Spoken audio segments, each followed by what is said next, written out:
and they started performing an exorcism on me.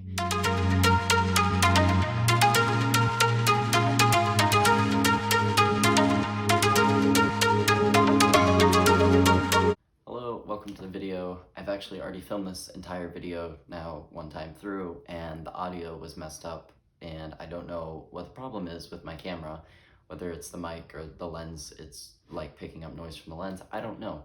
So in the meantime, I'm filming on my iPhone, and I'm just going to be going through all the times that I've had sleep paralysis. You've already read the title of the video. I don't need to explain that. I'm probably not going to go into all of the experiences just because it's pretty much generally the same thing every time, but there are a few times that I've had it where it has, I guess, stood out to me. So I'm going to be kind of going over like I don't even know what to call that, the cooler stories. The first time that I had sleep paralysis was, I think, actually a year ago now. Basically, I was speaking at a conference in New York City, and they had all the speakers staying in this gigantic mansion. I mean, like literally 10,000 plus square foot, just huge mansion. So me and my friend Mason, who was one of the other people there, we found this little Polaroid picture and it was like this old guy in the picture. It was like very, very old. We found it in one of the chests of drawers. I don't know why we were going through stuff. I don't know. We're just really happy to be in this house. So anyway, there was this little Polaroid picture, and it was probably about that big, and it was just a really close-up photo of some old guy. This is a really bad comparison. Close up, he kind of looked like Danny DeVito. It was not Danny DeVito. It was a lot older, but similar facial features. So it was clear, but you could still, like, you could see through it. It was like opaque. Thank God for school. I don't know where I would have learned how to use the word opaque. So you could put it up and you could see through it, and because it was like a close-up, the eyes kind of matched up closely with your eyes, so we were kind of like looking around, acting like it was a planchette from an Ouija board. And we're like, oh, we're gonna see ghosts, whatever, and we were just kind of making fun and not really thinking much of it. So later the photo disappeared. We still don't know where it went, and we know exactly where we left it. It was we took it to the room with us that we were staying in, and neither of us could find it. We don't know where it went, so yeah. And flash forward to a week later, I'm back in Florida, and I was going to bed, as I do every night, or early morning. I was about to fall asleep, like, that weird, like, in-between state where you're kind of like if you were to fall asleep, you wouldn't remember it, but if something wakes you up, like, you're still aware of everything, basically. It was kind of like one of those, whatever. I was laying on my stomach, and the entire room just went, whoop, and I, of course, opened my eyes, because, I mean, it literally felt like the entire room was in, like, a gravitron, just literally just, like, spinning whatever. So the entire room did like the little sway thing, and I'm not even kidding, like, I don't know how to describe that feeling. I was like, oh my gosh, there's an earthquake, whatever, something is medically wrong. I have no idea what's going on. And I opened my eyes, and I can't move. And that was weird in and of itself, not being able to move and just completely being paralyzed. And the next thing that I noticed was there was like a shadow of a person standing by my door. Because I was laying on my stomach, my head was to the side, and I was kind of like, I have like a body pillow anyway, so I was facing the door, and I could see over there, and it kind of like came closer to me, and it was the person that was in the picture, not even kidding. I don't know, you could say that it was like a dream, you could say whatever, but I know it was real because I literally stood up after it, like once it stopped happening, like I know I was not dreaming. And anyway, I couldn't move, couldn't breathe, couldn't scream, couldn't do anything, so I'm just kind of sitting there, and I closed my eyes, because, I mean, what am I gonna do? Like, it's gonna kill me, so might as well not watch. And so I just kind of laid there, and I tried screaming, I tried, like, calling out for help, whatever, and nothing worked. So eventually I was able to, like, wiggle my fingers, my toes, and then I was able to finally move and breathe, and that whatever was in my room was gone. And I mean, I got up, I was really freaked out, because that was the first time that I ever had it. So yeah, I mean, it's kind of a short story, but it definitely was really scary. The second time that I had it, I was in Arizona. I was staying at my friend Aaron's house, and kind of not the same thing happened except without the swaying. That was the only time that I ever had where the room just totally felt like it was, I don't even know. Um, so just trying to go to sleep, and I can't move all of a sudden, and you get like this intense paranoid fear, like it's like an anxiety attack. Is usually like kind of like the first feelings, and you don't know why. Like there's no reason. You just start panicking, and that's when you try to move and you can't, and then you're like, oh shoot, what's happening right now? And I look over, and there's a freaking shadow person standing in the closet. I mean, at this time it didn't have a face. It didn't have any features, as in like detail. It was just like an outline of a person. And of course, the same thing. Can't breathe, can't talk, can't do anything. So you just kind of lay there, and eventually it just kind of passes. There's not really much you can do about it. So that was the second time. And then the third time that I had it, this was definitely the creepiest, in my opinion. My head hurts so bad right now. It's so hard to think. I do not want to be doing this. Basically, it started off as a dream. I was already asleep, and I had a dream that I was laying on this concrete table that was in like the middle of like a warehouse kind of, except the walls were painted white, and then it was like the ceiling of a warehouse basically. So it had like the hanging lights and everything like that. Um, and there was a staircase on one side of the room, and all of a sudden a bunch of people started walking out of the staircase.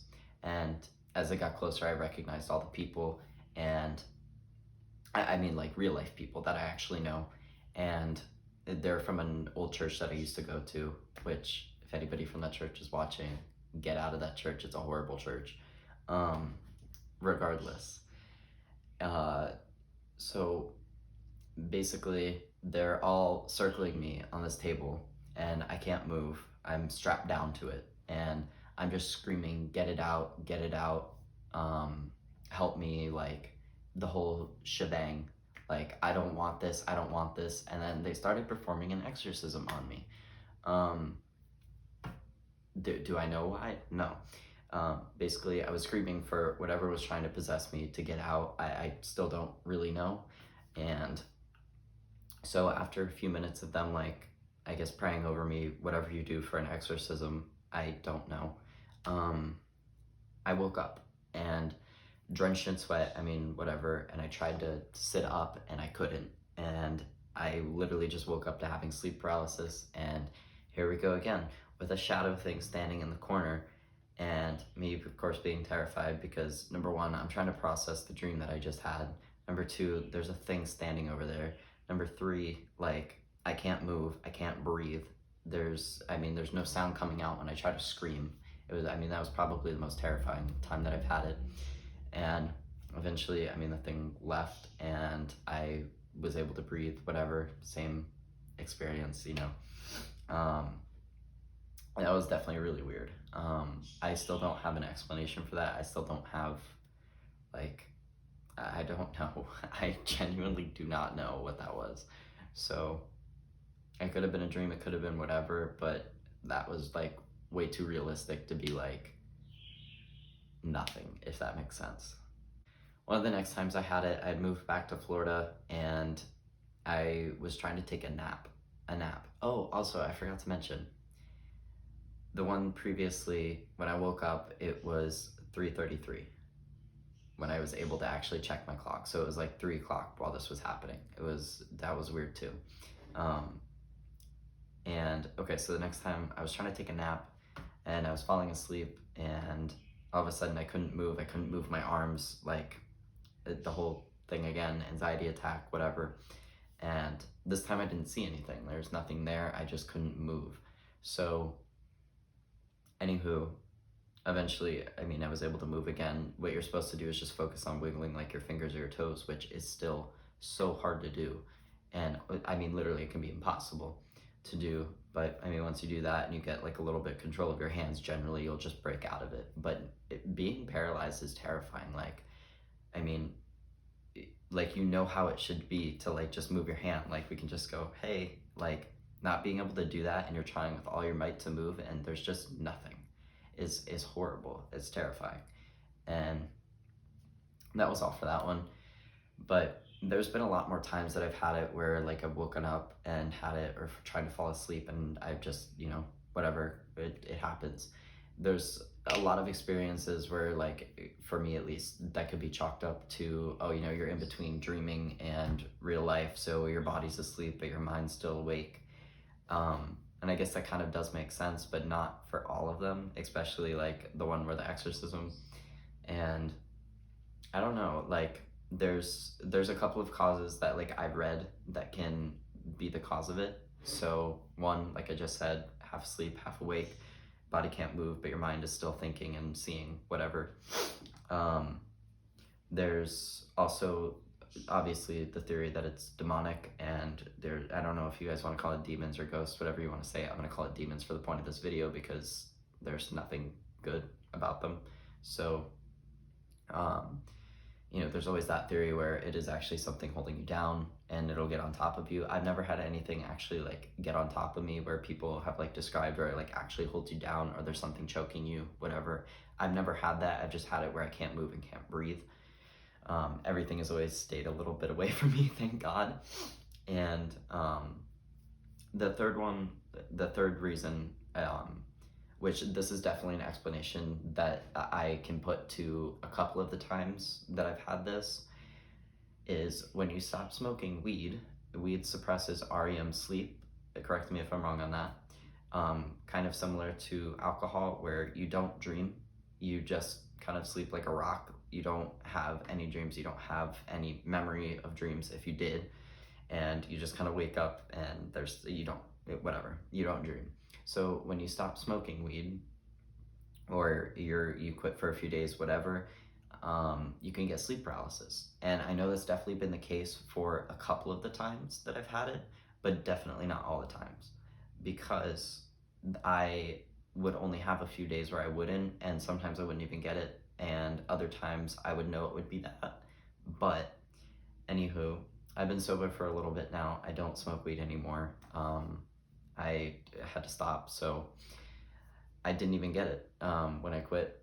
So I definitely know that wasn't the case for all of them, and that can be the case for a lot of them though. So if you smoke weed, you may get sleep paralysis when you quit. Another theory, which I don't know how much I believe in this, I'm not really one for like the whole like, oh, third eye and chakras, whatever. I'm not that person really at all, but this does make sense to a certain extent. So we all know there are, the dimensions that we can see, whatever. So, we live in a three-dimensional world. So basically there's a theory that you have two eyes, so you can see in three dimensions, meaning, we have depth perception, we can see length, we can see width, we can see height, whatever. There's a theory where sleep paralysis, you actually have your eyes closed the entire time and you're seeing with your third eye. If we have three eyes, we'd be able to see in four dimensions. Whatever we're seeing is in the fourth dimension, and that's why we're able to see it. I don't know how much I believe in that, but it does kind of make sense when you go along with that, because there's a lot of things we can't see and can't explain, and I 100% am in agreement with that. There's a lot of ghost stories and stuff that I could tell, and I'm gonna make videos about that. There's things that we can't explain, things that happen that we don't know why or how or what we're seeing, the apparitions, where they come from, where they go. Cotton Eye Joe, I mean, I have friends that have had sleep paralysis, and they will have somebody else in the room watching them have it, and they can see the panic on the person, but their eyes are closed, even though that person can see and is aware of everything in the room, but their eyes are still closed. So I never had anybody in the room when I had my sleep paralysis, so I don't know if my eyes were actually open or closed, but I can tell you that I am 100% sure, well, not 100, I guess, but I can tell you that I'm 90% sure that my eyes were open, only because after I had it, I got out of bed, and it's not like, I don't know, it'd be kind of weird because there's no opening your eyes. Like, my eyes were already open, and once I was able to move again, I got out of bed. Like, it wasn't, I don't know. So there's a theory that it's opening your third eye, whatever. I don't necessarily believe that, but I just want to put it out there for the people that are into that kind of stuff. That could be a possible explanation too. Anyway, I hope you guys enjoyed this video. There's so many other ghost stories and paranormal and demonic and whatever stories that I could tell. If you guys would like me to tell those stories, I mean, leave a like below, leave a comment, and I 100% would love to make those videos. I love sharing my experiences with that. And I hope you enjoyed this one though. Maybe it'll help somebody. Just know there's not really anything you can do while it's happening. I am so sorry, my bird is so loud. But just know it can't hurt you. It can't do any of that. Just try to breathe and you'll be fine. I mean, if you want to chalk it up to you're in between sleep and being awake, just do that. I mean, I'm at the point now where when it happens, I don't panic. I don't get like the anxiety from it. It just kind of happens. I've learned to deal with it. But I guess it's happened enough times, but it's definitely scary the first few times that you have it. And I mean, it can be scary all the times, especially if you see something and you can't move, you can't do anything about it, you can't scream for help, like there's none of that. So it can definitely be terrifying, but a lot of people have it, and obviously nobody's ever died from it. So thanks so much for watching. I'll see you guys in the next video. Peace out.